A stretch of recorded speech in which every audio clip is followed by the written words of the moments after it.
Hanggang sa weekend, inaasang magpapaulan ng habagat at localized thunderstorms sa ilang bahagi ng bansa. Ilang bahagi naman ng Cebu ang nakaranas ng abot bewang na baha. Ating saksihan. Kahit hanggang bewang ang baha, hindi nagpatinag ang mga sasakyang sumuong pa rin sa bahagi ng Sacred Heart Jerusalem Street sa Cebu City nitong Miyerkules. Ang mga rider, pilit na tinutulak ang kanilang mga motor sa nagmistulang ilog na lugar. Binahari ng bahagi ng Osmeña Boulevard. Matagal bago humupa ang baha dahil sa mga basurang bumara sa drainage. Pinagtulungan niyang tanggalin ng mga volunteer sa General Santos City. Lakas loob na tinawid ng isang tricycle ang rumaragasang ilog kahapon.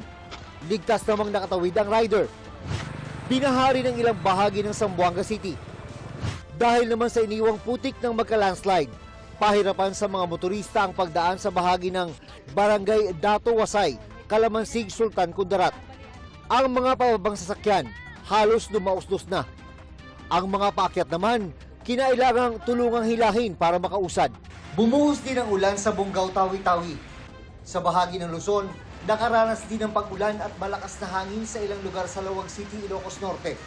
Habagat at localized thunderstorms ang nagpapaulan sa malaking bahagi ng bansa. Ang bagyong Esther sa extreme northern Luzon nagpapaulan, gaya ng nararanasan sa Batanes. Ako si June Veneracion, ang inyong saksi.